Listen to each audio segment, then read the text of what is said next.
আল্লাহ রাব্বুল আলামিনের দরবারে লাখ কোটি শুকর যে মহান সুবহানাহু ওয়া তাআলা আমাদের দুনিয়ার অগণিত মানুষের মধ্য থেকে যাচাই বাছাই করিয়া সমস্ত কাজ কর্ম থেকে ফারাক করিয়া সর্বপ্রকার বিপদ আপদ থেকে হেফাজত করিয়া এই ফিতনা ফাসাদের জামানায় ফিতনা ফাসাদের যুগে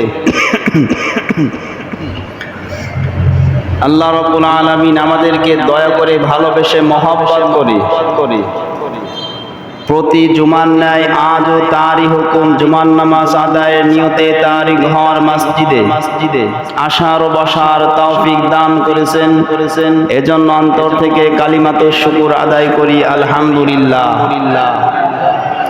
আল্লাহ রাব্বুল আলামিনের শুকরিয়া আদায় করতে হবে, সুখে থাকলেও আল্লাহর শুকরিয়া আদায় করতে হবে, দুঃখে থাকলেও শুকরিয়া আদায় করতে হবে।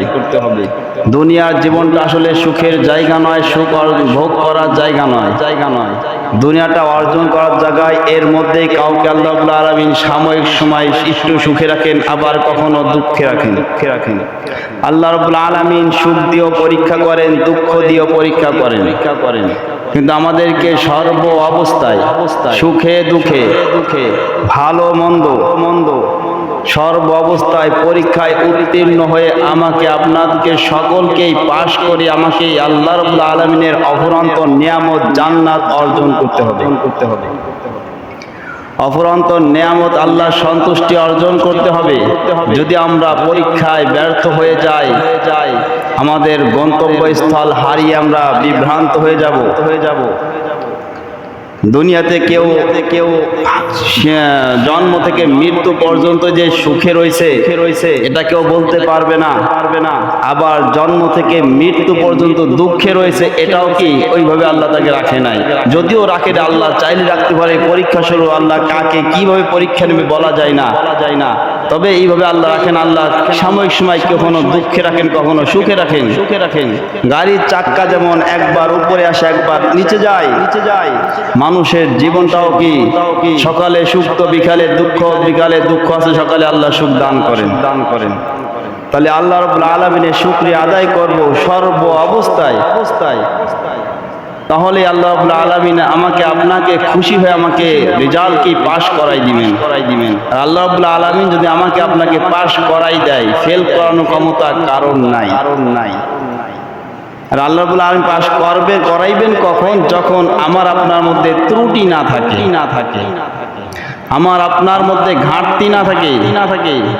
যতটুকু আল্লাহ রাব্বুল আলামিন আমাকে আপনাকে সামর্থ্য দিয়েছেন, যোগ্যতা দান করেছেন, ওই যোগ্যতা অনুযায়ী সামর্থ্য অনুযায়ী যখন আমি আল্লাহর হুকুম আল্লাহর শুকরিয়া আদায় করার জন্য পরিপূর্ণভাবে চেষ্টা করব, তখন আল্লাহ রাব্বুল আলামিন খুশি হয়ে যাবেন। কারণ যার সাধ্য যতটুকু আছে তার বেশি চাইলেও কি পারে না। আল্লাহ রাব্বুল আলামিন আমাদেরকে এই যে কত মানুষ মহল্লার মধ্যে রয়েছে, সকলকে আল্লাহ রাব্বুল আলামিন কবুল করেন নাই।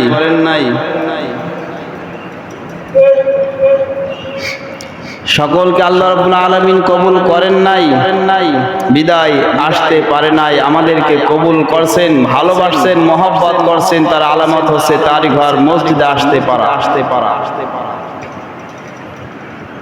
আল্লাহ রাব্বুল আলামিন আমাদেরকে সময় দিয়ে সুযোগ দিয়েছেন।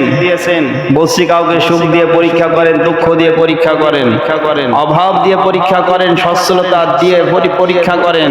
সর্ব অবস্থায় আমাকে আপনাকে পরীক্ষায় পাশ করতে হবে, আল্লাহ সন্তুষ্টি অর্জন করতে হবে। যদি আল্লাহ সন্তুষ্টি অর্জন করতে পারি, তাহলে আমাদের পরবর্তী যে জগৎ অনন্তকালে যে জগতে আল্লাহ রাব্বুল আলামিন আমাকে আপনাকে সুখের ঠিকানা জান্নাতে পৌঁছাই দিবেন।